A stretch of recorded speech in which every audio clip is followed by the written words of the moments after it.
आज हम बात करेंगे एक ऐसे वीर सपूत की जिसने अपने देश के खातिर अपने प्राणों की चिंता नहीं की, अपने प्राणों को न्यौछावर कर दिया।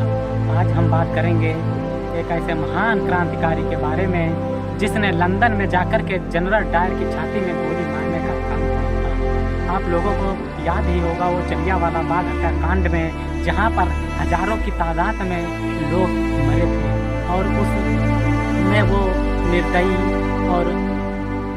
शासक था। उसने हमारे देशवासियों को मारने के लिए षड्यंत्र रचा होगा, वो पहले से ही रचा होगा, इसलिए उसने जलियांवाले बाग में जाकर के किसी को नहीं बताया और ऐसे ही अपने सिपाहियों को आदेश दे दिया और अपने उसके सिपाही लोगों पे गोलियां चलाना प्रारंभ कर दिए थे। तो इतने सारे सैकड़ों लोग थे, हजारों की संख्या में लोग थे, उनको मरते हुए देर नहीं लगी।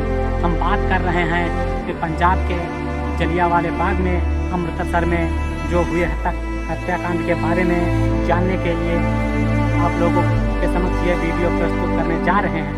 यदि इस वीडियो में कोई भी गलती हो या त्रुटि हो तो उसे हमें क्षमा मत करें, उस गलती से हमें अवगत कराएं ताकि वो गलती हम दोबारा सही कर सके और दोबारा से गलती न हो सके। 18 अप्रैल 1919 के दिन बैसाखी का दिन था। लोग त्यौहार मनाने के लिए भारतवासी एकत्रित हुए थे उस जलियांवाले बाग में और कुछ लोग रॉलेट एक्ट के विरोध करने के लिए एकत्रित हुए थे। रॉलेट एक्ट क्या होता है? ये अंग्रेजों द्वारा बनाया हुआ कानून होता है जो किसी भी भारतीय को उसके बिना बताए हुए उसको गिरफ्तार करके जेल में डाल देते थे। ये रॉलेट एक्ट का नियम था। तो उन्होंने इसे बनाया तो रॉलेट एक्ट कांग्रेस के तहत सैफुद्दीन किचलू और सत्यपाल को अंग्रेजों ने गिरफ्तार कर लिया था और उसी को छुड़ाने के लिए, रॉलेट एक्ट का विरोध करने के लिए उन्होंने आंदोलन किया। वहाँ पर जाकर के दोनों की गिरफ्तारी के खिलाफ शांति से भारतीय लोग तो प्रोटेस्ट कर रहे थे। इसी बीच वहाँ पर माइकल और डायर अपनी सेना के साथ आ गया और उसने देखा। और एक बात मैं आप लोगों को बता दूं कि जो जलियांवाला बाग था वहाँ आसपास दीवार थी, ऊंची दीवार थी और उस बाग में बहुत सारे कुएं थे। तो वहाँ जाने के लिए एक ही रास्ता था, मेन गेट एक ही था और उस मेन गेट से उस जनरल डायर ने अपनी बंदूकें अपने सिपाही लगवा दिए थे और तो वहाँ पर किसी भी भारतीय को बचने के लिए यदि भागता तो जगह नहीं थी, यदि भाग सकता बाहर, इसीलिए वो मेन गेट था। एक बात मैं आप लोगों को और बता दूं कि इस जनरल डायर को भारतीय लोगों को मारना ही एक इसका उद्देश्य रहा होगा। यदि इसका उद्देश्य नहीं रहता तो ये उन लोगों को चेतावनी देता, उनको जाने के लिए कहता और लोगों को बताता कि आप लोग चले जाइए, लेकिन उसने ऐसा कुछ भी नहीं किया।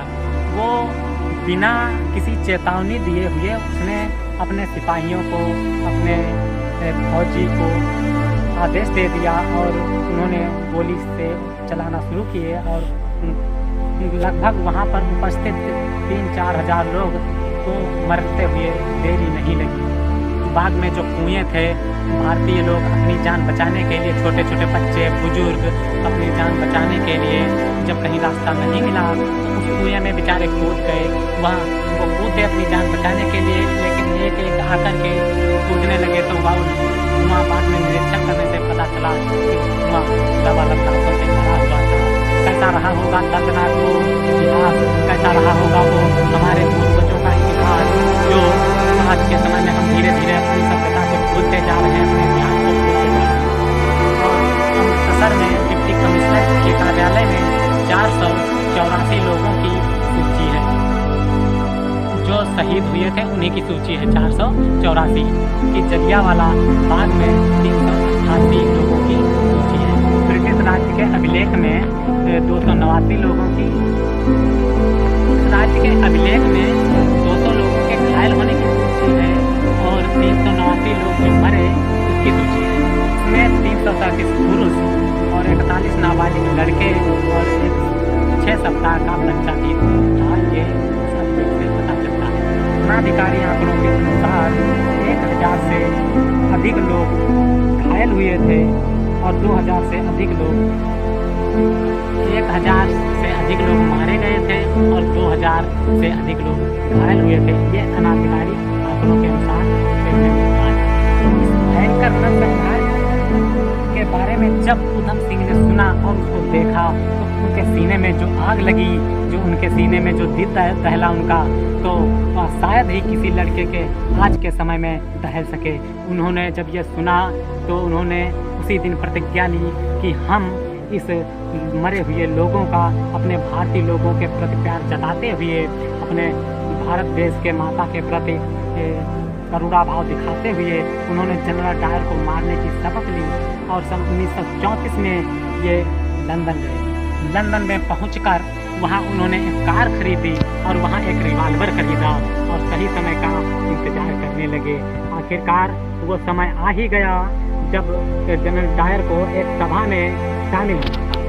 11 मार्च 1940 के समय में जब ऊधम सिंह पहुँचे तो उन्होंने क्या किया, उन्होंने एक किताब ली और उस किताब में रिवाल्वर के हिसाब से वो उस पुस्तक को काटा। उस पुस्तक में रिवाल्वर को रख करके उस हॉल में पहुँचे। हॉल का नाम था काक्सटन हॉल का नाम था। उसमें उसी को माइकल ओडायर को शामिल होना था। उसके क्रम से उसको पुरस्कार मिलना था।